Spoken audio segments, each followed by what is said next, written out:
हरि कथा अनंता। हरिवंश पुराण विष्णु पर्व 55वां अध्याय से जीवन निर्वंता। गरुड़ का श्री कृष्ण के निवास योग्य भूमि देखने के लिए जाना। मथुरा में राजेंद्र श्री कृष्ण का स्वागत। श्री कृष्ण द्वारा राजा उग्रसेन तथा मथुरा वासियों का सत्कार एवं गरुड़ का लौटकर कुछ स्थल्य के विषय में बताना। तो जन्मजय ने पूछा कि इंद्र के तुल्य पराक्रमी भगवान श्री कृष्ण जब विदर्भ नगर से मथुरा को गए उस समय अपने साथ गरुड़ को क्यों ले गए और गरुड़ ने वहाँ जाकर कौन सा कार्य संपन्न किया। तो महामुने ब्रह्मांड भगवान श्री कृष्ण महाबली गरुड़ पर आरूढ़ क्यों नहीं हुए, यह मेरा संशय, आप इसका ठीक ठीक समाधान करें। तो वेश भाई जी कहते हैं कि राजन महातेजस्वी विंता नंदन गरुड़ ने विदर्भ नगर में जाकर ऐसा कार्य किया था जो मानवीय शक्ति से परे की वस्तु है। प्रभु मधुसूदन श्री कृष्ण विदर्भ नगर से चलकर अपने मार्ग में ही थे, मथुरापुरी नहीं पहुँचे थे। तभी महातेजस्वी गरुड़ ने मन ही मन विचार किया कि देवादिदेव श्री हरि ने सब राजाओं के सामने जो कहा था कि मैं भोजराज उग्रसेन के द्वारा पालित रमण्य नगरी मथुरा को जाऊंगा, उनके उस कथन के अंत में चलूंगा, यह कहकर मैंने भी चलना स्वीकार कर लिया था। यही सोचते हुए गरुड़ को एक कार्य सूझ गया और उन तेजस्वी पक्षीराज ने दोनों हाथ जोड़ भगवान को प्रणाम करके इस प्रकार कहा।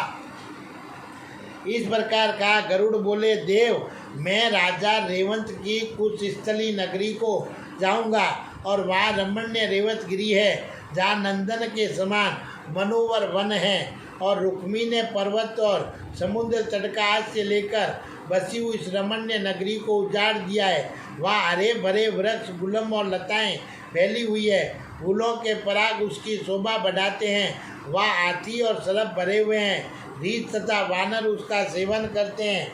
वारा, भैंसे तथा मृगों के अनेकानेक झुंड वहाँ वास करते हैं। उस भूमि का सब ओर से निरीक्षण करके और मैं ये देखूंगा कि वे आपके निवास के लिए उपयुक्त है या नहीं। तो यदि वह आपके योग्य रमणीय उत्तम नगरी हो सकेगी तो वहाँ के कणकट्टों को आपके मार्ग का अवरोध कंटकों को आपके मार्ग का अवरोध करने वाले शत्रुओं को उखाड़ फेंकूंगा और आपके पास लौट आऊँगा। तो वेश भाई जी कहते हैं, जन्मजय इस प्रकार अपना अभिप्राय निवेदन करके देवेश्वर जनार्दन को प्रणाम करने के अंतर बलवान पक्षीराज गरुड़ पश्चिम दिशा की ओर चल दिए। इधर श्री कृष्ण भी यदुवंशियों के साथ मथुरापुरी में जा पहुँचे। उस समय राजा उग्रसेन, नर्तकियों तथा मथुरा के नागरिक सब ने आगे बढ़कर अष्टपुरुष मनुष्यों के साथ आए हुए श्री कृष्ण का स्वागत सत्कार किया। जन्मजय पूछा, बहुत से राजाओं ने मिलकर श्री कृष्ण का राजेंद्र पद अभिषेक किया, ये समाचार सुनकर और महाबाहु राजा उग्रसेन ने क्या किया। तो वेश भाई जी ने कहा, बहुत से श्रेष्ठ नरेशों ने मिलकर श्री कृष्ण का राजेंद्र के पद पर अभिषेक किया और इंद्र का अभिप्राय निवेदन करने के लिए चित्रांगद दूत बनकर आए थे। एक एक राजा को 1-1 लाख मुद्राएं पुरस्कार में दी गई और जो राजेंद्र था उसे एक अर्बुद 10 करोड़ दिया गया तथा साधारण मनुष्यों को भी 10-10 हजार रुपये दिए गए। जो वहां पहुंच गए थे वे खाली हाथ घर नहीं लौटे। श्रीमान निधिपति शंख ही यादव रूप से उपस्थित हो भगवान श्री कृष्ण की इच्छा से अनुसार धन देता था और संपूर्ण देवता इसका अनुमोदन करते थे। ये समाचार आत्मीय जनों से सुनकर तथा लोक वृतांत की जानकारी कराने वाले गुप्तचर के मुख से जानकर उग्रसेन ने देव मंदिर में विशेष रूप से पूजा की व्यवस्था कराई। वसुदेव के भवन के दोनों बगल में तोरण लगे तो और सब और नटों के नाच गान होने और बाजे बजने लगे। राजा उग्रसेन ने कंसराज की सभा को विचित्र वस्त्रों में सुसज्जित तथा ध्वजा पताका एवं मालों से अलंकृत कराया। भोजराज ने सब और भांति भांति की पताकाएं लगवाई और प्रत्येक फाटक एवं गोपुर को चूने से लिपवाया। इस प्रकार राजेंद्र उग्रसेन ने राजेंद्र श्री कृष्ण के लिए सिंहासन और भवन तैयार करवाए। राजेंद्र नगर में चारों ओर नाच गान होने और बाजे बजने लगे। राजमार्ग पर चंदन युक्त जल का छिड़काव किया गया था और वहाँ चारों ओर जल से भरे हुए कलश रखे गए थे। उन कलशों को पताका और वनमालों से अलंकृत किया गया था। राजा उग्रसेन ने भूतल पर पावड़े के रूप में वस्त्र बिछवा दिए थे और वहाँ फूलों की मालाएं रखवा दी गई थी तथा सड़कों के दोनों बगल चंदन अंगूरा और गुलगुल की धूप जलवाई। जहाँ तहाँ राल और गुड़ जलाए जा रहे थे। बूढ़ी स्त्रियों के समुदाय स्थान स्थान पर स्तुति और मंगल गाते थे। उनके साथ ही युवतियाँ अपने अपने घरों पर अर्घ सजाकर श्री कृष्ण के शुभागमन की बाट जो रही थी। इस प्रकार राजा उग्रसेन नगर में आनंद उत्सव की व्यवस्था करके वसुदेव के घर पर गए और श्री कृष्ण के अभिषेक तथा आगमन का प्रिय समाचार निवेदन करके बलराम के साथ सलाह कर और श्री कृष्ण के रथ के निकट चले। राजन नरेश्वर इसी बीच में बड़े जोर से शंख ध्वनि सुनाई दी। 5 जन्य का गंभीर नाद सुनकर मधुरवासी स्त्री बालक वृद्ध सुत मागध और बंदी बलराम जी को आगे करके विशाल सेना के साथ अरकपाद आदि लिए नगर से बाहर निकले। इस सब के साथ बुद्धिमान राजा उग्रसेन भी थे। श्री कृष्ण के दृष्टि पथ में आकर राजा उग्रसेन अपने उज्ज्वल रथ से उतर पड़े और पैदल ही आगे बढ़े। उन्होंने देखा भगवान श्री कृष्ण एक रमणीय रथ पर विराजमान है। दिव्य रथ में आभूषणों से विभूषित है। उनके अंगों के आभूषण दिव्य रत्नों की प्रभा से प्रकाशित हो रहे हैं। उनके वक्ष स्थल पर वनमाला विराज रही है। वे दिव्य रूपधारी श्री हरि तपते हुए सूर्य के समान जान पड़ते हैं। उनके दोनों पार्श्व में चंवर और व्यंजन डुबाए जाते हैं। सिर पर छत्र धना हुआ है और रथ पर ऊंचा गरुड़ ध्वज फहरा रहा है। वे समस्त रजोचित लक्षणों से संपन्न हैं और निकट आए हुए सूर्य के समान दिव्य ज्योति से जाज्वल्य हो रहे हैं, अर्थात शोभा से व्याप्त दिखाई देते हैं। उन देवेश्वर श्री कृष्ण की ओर देखना भी अत्यंत कठिन हो रहा है। राजेंद्र भगवान श्री कृष्ण को इस रूप में देखकर राजा उग्रसेन शत्रु सैन्य हंता कमलनयन बलराम जी से हर्षगद वाणी में बोले, भाग मैंने पहले से ही ये सोच लिया कि मुझे रथ पर बैठकर भगवान के सामने नहीं जाना चाहिए, अतः तुम ही रथ से यात्रा करो। ऐसा कहकर वे रथ से उतर गए और उतरकर वे फिर बोले कि भगवान विष्णु के छंद रूपी धारण करके इस मथुरापुरी में आए थे। इन्होंने राजा के समुद्र में जाकर अपने देवेंद्र रूप को प्रकाशित किया है, अतः मैं केशव की सर्वतो भाव से स्तुति करना चाहता हूँ।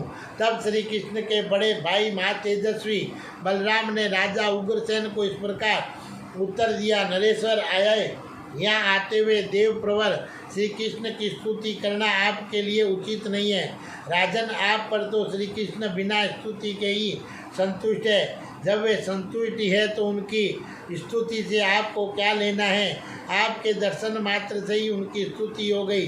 राजन, श्री कृष्ण राजेंद्र का पद पाकर आपके घर आ रहे हैं, इसलिए आप अमानुषिक दिव्य स्तुति द्वारा उनकी स्तुति करें, ये आपके लिए उचित नहीं है। इस तरह बातचीत करते हुए वे दोनों श्री कृष्ण के निकट जा पहुँचे। राजा उग्रसेन को हाथ में अर्घ लिए खड़ा देखकर और भक्तों में से श्री कृष्ण अपने उत्तम रथ को ठहराकर उससे इस प्रकार बोले, मथुरापति, मैंने जो आपका इसलिए अभिषेक किया था कि आप मथुरा राज्य के स्वामी हो, उसे आप स्वयं ही मटिया मेट कर दे, ये आपके लिए उचित नहीं है। राजन, मैंने आपको अर्घपाद और आचमन्य निवेदन किया है, अतः आप मुझसे ये सब वस्तुएं न दें, यही मेरे मन को प्रिय है। नरेश्वर, मैं आपके मनोभाव को जानकर करता हूँ और आप ही मथुरा के राजा और रहेंगे, और आप ही मथुरा के राजा हैं और रहेंगे, इसे अन्यथा करना आपके लिए उचित नहीं है। महाराज, मैं आपको पुरस्कार के रूप में नियत धन का भाग अर्पित करूंगा और जैसे अन्य सब राजाओं को दिया गया है वैसे आपके लिए भी सामने रखा हुआ है। वस्त्र और आभूषण छोड़कर केवल 1,00,000 स्वर्ण दिनार आपके हिस्से में अर्पित है। अब आप इस स्वर्ण भूषित शुभ्र रथ पर आरूढ़ होइए और महाभाग मनुष्येश्वर चंवर और व्यंजन छत्र ध्वज और दिव्य आभूषणों सहित सूर्य के समान प्रकाशमान मुकुट धारण कीजिए।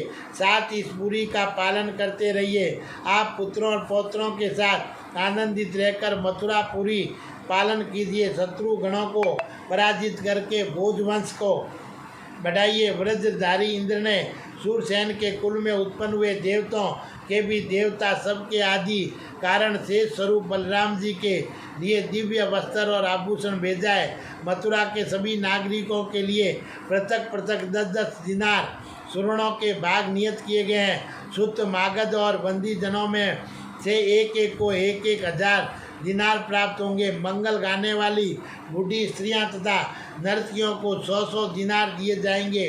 विक्रतु आदि जो प्रमुख यादव राजा उग्रसेन के साथ रहते हैं उनमें से प्रत्येक का भाग इंद्र ने 10-10 हजार दिनार नियत किया है। वेश भाई जी कहते हैं, जन्मजे इस प्रकार मथुरा वासियों की सेना के लिए मुआने पर राजा उग्रसेन का सम्मान करके और भगवान मधुसूदन ने सारी मथुरा को महान आनंद से परिपूर्ण करते हुए उसमें प्रवेश किया। जैसे स्वर्ग में देवता शोभा पाते हैं उसी प्रकार मथुरा में भगवान श्री कृष्ण और वहाँ के नागरिक दिव्य आभूषणों से, दिव्य पुष्पों की माला तथा दिव्य वस्त्र और चंदन से अलंकृत हो और सब प्रकाशित हो रहे हैं। बहरी पटक शंख और दुंदुभी आदि वाद्यों की ध्वनि के साथ हाथियों के सिंगारते, घोड़ों के हिंसने और शूरवीरों के सिंहनाद करने तथा रथ के पहियों की गड़गड़ाहट होने से जो समन्वित महान शब्द होता था वे आकाश में मेघों की गर्जना के समान प्रतीत होता था। बंदीजन भगवान की स्तुति करते थे और प्रजा वर्ग के लोग उनके चरणों में मस्तक झुकाते थे। उस समय धन का अनंत दान करके भी श्री हरि को कोई विस्मय या गर्व नहीं हुआ। एक तो स्वभाव से ही उनका ऊंचा भाव था, वे उससे पहले उसकी अपेक्षा भी अधिक धन का दान देख चुके थे और स्वाभाविक ही उन्हें अहंकार छू नहीं गया था, इसलिए उनको विस्मय या गर्व नहीं हुआ। अपने इस शरीर से प्रकाशित होते हुए सूर्य तुल्य तेजस्वी भगवान श्री कृष्ण को आते देख मथुरावासी स्त्रियां पग पग पर उन्हें नमस्कार करती थी। उस समय मथुरावासी आपस में इस प्रकार कहते थे कि यही श्री समुद्र में निवास करने वाले श्रीमान भगवान नारायण हैं, जो इस समय शेष सैया का परित्याग करके मथुरापुरी में आ गए हैं। और इन्होंने देवताओं के लिए भी दुर्जय पराक्रमी महापराक्रमी राजा बलि को बांधकर वज्रधारी इंद्र को त्रिलोकी का राज्य दे दिया था। और इन केसी निषूदन केशव ने समस्त दैत्य समूहों का वध करके बलवानों में सेठ कंस को मारकर मथुरा का राज्य भोजराज उग्रसेन को दे दिया। किंतु न तो स्वयं ये राज्य पर अभिषिक्त हुए और न राजा के सिंहासन पर ही बैठे। इस समय राजेंद्र पद प्राप्त करके ये मथुरा में प्रविष्ट हुए। इस प्रकार आपस में कही गई पूर्ववासियों की बातें सुनकर सुत मागध और बंदी जनों के प्रधान लोग इस प्रकार कहने लगे, गुण सागर हम मनुष्यों को मिली हुई एक जिया के द्वारा आपके गुणों का प्रभाव, उत्साह और प्राकट्य कैसे बता सकते हैं। देव कदाचित पाताल लोक में रहने वाले सर्प शरीरधारी नागराज बुद्धिमान वासुकी शेर अपनी जो 1000 जियों द्वारा आपके गुण प्रभाव का वर्णन कर सकेंगे।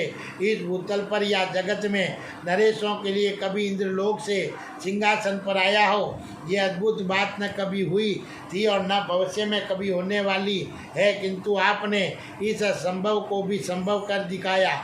स्वर्ग से सभा भवन का उतरना और आकाश में दिव्य कलशों का प्रकट होकर स्वयं ही अभिषेक करना न तो किसी ने देखा था और न कभी सुनने में ही आया था। इसलिए हम इस घटना को अद्भुत मानते हैं और युवतियों में सेठ महाभागा देव की देवी धन्य है, जिन्होंने आप देव प्रवर केशव को गर्भ में धारण करने का विधान करने का मान सौभाग्य प्राप्त किया है। और अब वे अपने स्नेहपूर्ण नेत्रों से आपके श्याम सुंदर और कमल नयन शोभा धाम देव पूजित मुखार बिंदों की नियारा नियारा करती है। ऐसी बातें कहने वाले सुत मागध और बंदियों के पृथक पृथक वचनों को सुनते हुए दोनों भाई बलराम और श्री कृष्ण उग्रसेन को आगे करके अगर की चार दीवारी के दरवाजे पर आ पहुँचे।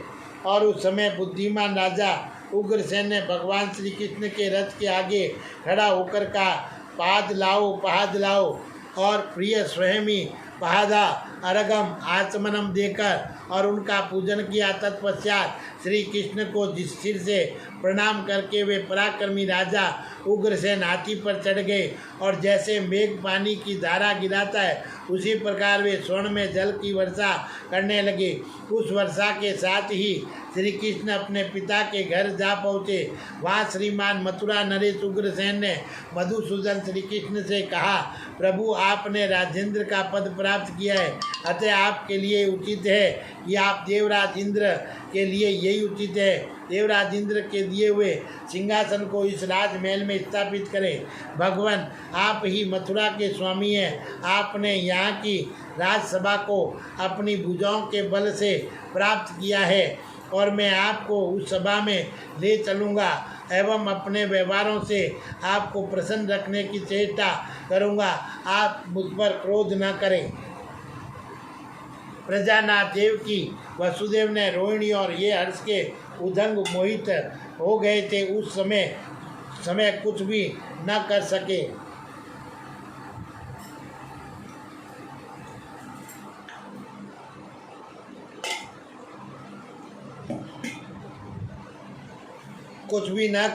और राजा जब कंस की माता पदावती ने भगवान केशव का पूजन किया और कंस अनेक देशों से जिस धन को जीत कर लाया था उस देश का विचार करके श्री कृष्ण के युगल चरणों में निछावर कर दिया। और इस समय श्री कृष्ण ने राजा उग्रसेन को बुलाकर और मधुर वाणी में इस प्रकार कहा। श्री कृष्ण बोले, महाराज मैं मथुरा का राज्य नहीं चाहता, मैंने धन्य की अभिलाषा से आपके पुत्र का वध नहीं किया, ये काल से ही मृत्यु को प्राप्त हुआ है। राजन आप नाना प्रकार के यज्ञ कीजिए और प्रचुर धन का दान दीजिए और मेरे बाहुबल का आश्रय लेकर और शत्रुओं की सेना पर विजय पाइए। आप मानसिक संताप को त्याग दीजिए, कंस बंध जनित और भय को तन से मन से निकाल दीजिए तथा मेरी दी हुई इस धनराशि को पुनः अपने ही भवन में ले जाइए। इस तरह राजा उग्रसेन को आश्वासन दे श्रीमान श्री कृष्ण हलधर के साथ माता पिता के पास गए। वहाँ उन दोनों महाबली वीरों ने आनंदपूर्ण हृदय से विनीत होकर माता पिता के चरणों में नमस्कार किया और उस मुहूर्त में मथुरा नगरी जैसी ऐसी जान पड़ती थी कि मानो अमरावती पूरी स्वर्गलोक का परित्याग करके भूतल पर उतर आई हो। वसुदेव के घर की ओर देखकर पूर्ववासी अपने मन में सोचने लगे कि यह भूलोक नहीं देवलोक है। उस समय रानी सहित मथुरा नरेश को विदा करके दोनों वीर बलराम को और श्री कृष्ण वसुदेव के घर में प्रविष्ट हुए और अस्त्र शस्त्र रखकर अपने घर में इच्छानुसार विचरने लगे। तदंतर नित्य कर्म करके और सुखपूर्वक और बैठकर जब ये दोनों बातचीत करने लगे तो इसी समय वहाँ मान उत्पात प्रकट हुआ। आकाश में बादल चक्कर काटने लगे, पृथ्वी पर पर्वत हिलने लगे और सारे समुद्र सुबह उठे और सर्पों में सेठ शेषनाग भी चकरा गए। समस्त यादव कंपित तो आधे मुँह पृथ्वी पर गिर पड़े। उन सब को गिरा हुआ देखकर भी बलराम और श्री कृष्ण विचलित नहीं हुए। पंखों से उठी हुई प्रचंड वायु के द्वारा उन्हें यह पता लग गया कि पक्षियों में सेठ गरुड़ आ रहे हैं। इतने में ही श्री कृष्ण ने देखा गरुड़ जी आ गए। वे दिव्य पुष्पों के हार और दिव्य चंदन से अलंकृत थे और उन्होंने सिर झुकाकर उन दोनों भाइयों को प्रणाम किया। फिर वे सौम्य रूप धारण करके एक आसन पर बैठ गए। अपने समर सचिव धैर्यवान गरुड़ को आया देख बलि को बांधने वाले भगवान श्री कृष्ण इस प्रकार बोले, पक्षियों में सेठ गरुड़ तुम्हारा स्वागत है। देव सेना के शत्रुओं को कुचल देने वाले पक्षीराज तुम्हारा स्वागत है। विनाश के हृदय को आनंद देने वाले केशव प्रिय गरुड़ तुम्हारा स्वागत है। तदंतर श्री कृष्ण अपने दूसरे शरीर के समान बैठे हुए विंतानंदन गरुड़ से अपनी शक्ति के अनुरूप वाणी द्वारा इस प्रकार बोले। श्री कृष्ण ने कहा, पक्षी प्रवर, हम लोग भोजराज के विशाल अनंतपुर में चलेंगे और वहीं सुख पर बैठकर मनोगत विषय पर गुप्त रूप से विचार करेंगे। वेशभाई जी कहते हैं कि जन्मजय इसके बाद महापराक्रमी बलराम और श्री कृष्ण तीसरे गरुड़ को साथ लेकर उक्त भवन में प्रविष्ट हुए और गुप्त विषय पर मंत्रणा करने लगे। उस समय श्री कृष्ण बोले, विंतानंदन, जरासंध को हम लोगों के लिए अवध्य बना दिया है। यही दशा काल यवन की भी है, परंतु हमारे उस शत्रु का सैनिक एवं शारीरिक बल बहुत बड़ा है। वह बहुत बड़ी सेना तथा मान नरेशों से घिरा रहता है और उनकी सेना इतनी अधिक है कि हम लोग जरासंध की उस विशाल वाहिनी का 100 वर्षों में भी संहार नहीं कर सकेंगे। अतः मैं तुमसे कहता हूँ कि अब मथुरापुरी में रहने से हम दोनों का भला नहीं होगा। मेरा तो ऐसा ही विश्वास है। गरुड़ बोले, देव, आप देवताओं के भी देवता, आपको नमस्कार करके मैं आपके निकट से आप ही के रहने योग्य निवास भूमि का निरीक्षण करने के लिए कुशल स्थल की ओर चला गया था। सुरसेठ वहाँ जाकर आकाश का आश्चर्य ले सब ओर से निरीक्षण करके मैं इस निश्चय पर पहुँचा हूँ कि वहाँ सभी शुभ लक्षणों से संपन्न एवं सम्मानित पुरी का निर्माण हो सकता है।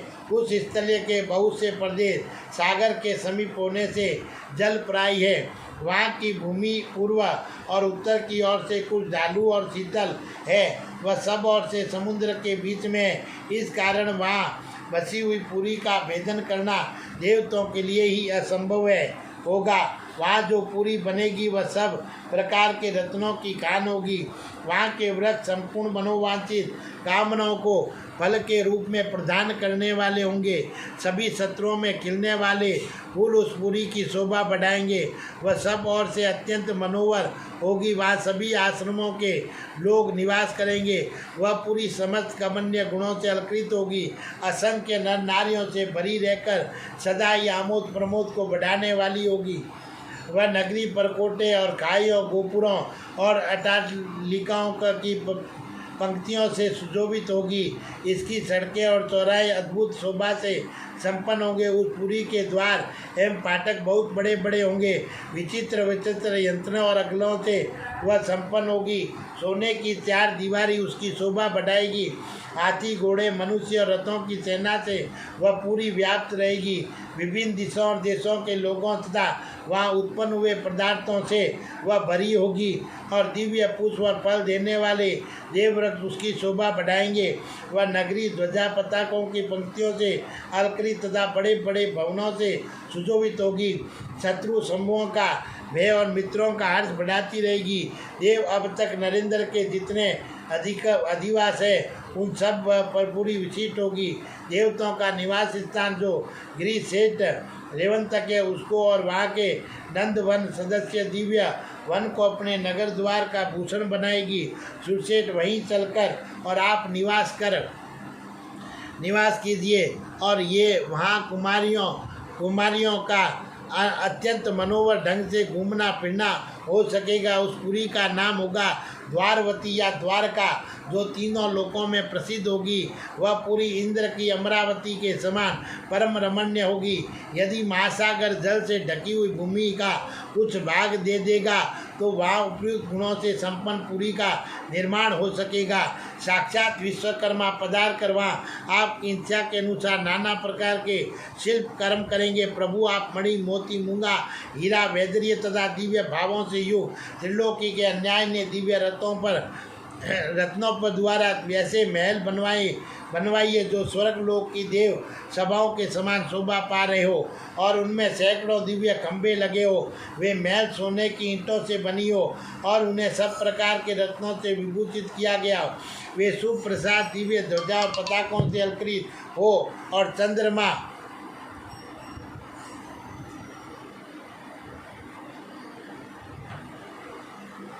चंद्रमा और सूर्य के समान प्रतीत होते हो और देव गंधर्व उनकी रक्षा में तत्पर हो। वेशवास जी कहते हैं कि जन्म से इस प्रकार श्री कृष्ण के प्रति अपना मनोभाव प्रकट करके और विंतानंदन गरुड़ ने सिर झुकाकर उन दोनों भाइयों को प्रणाम किया और फिर वे अपने आसन पर बैठ गए। और राजन फिर बलराम सहित श्री कृष्ण ने भी गरुड़ की कही हुई हितकर बात पर विचार करके उसे प्रकाशित करने की इच्छा की और बहुमूल्य सुंदर आभूषणों द्वारा विंतानंदन गरुड़ का विधिवत सत्कार करके उन्हें विदा कर दिया।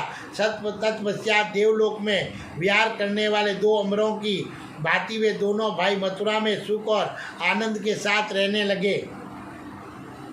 और गरुड़ का ये वचन सुनकर महायशस्वी भोजराज उग्रसेन श्री कृष्ण से स्नेह और विश्वास पूर्वक ये अमृत के समान मधुर वचन बोले। श्री कृष्ण यदुकल का आनंद बढ़ाने वाले महाबाहु श्री कृष्ण शत्रुसूदन, आज मैं तुमसे जो बात कहता हूँ उसे सुनो। जैसे पतिहीन स्त्रियाँ कहीं सुख से नहीं रह सकती, उसी प्रकार तुमसे बिछुड़कर हम समस्त यादव इस नगर या राज्य में सुख से नहीं रह सकते। दूसरों को मान देने वाले तात हम तुमसे सनात होकर तुम्हारे बाहुबल का हास्य ले नरेंद्रों की तो बात ही क्या है। इंद्र सहित ही संपूर्ण देवता से भी नहीं डरते। यदुसेठ यादव प्रभर, तुम विजय के लिए जहाँ जहाँ जाओ वहाँ हम सबको साथ लिए चलो। राजा उग्रसेन की बात सुनकर देवकी नंदन भगवान श्री कृष्ण मुस्कुराकर बोले, राजन अब आपकी जैसी इच्छा होगी वैसे ही करूँगा, इसमें संशय नहीं है। बोलिए श्री कृष्ण भगवान की जय।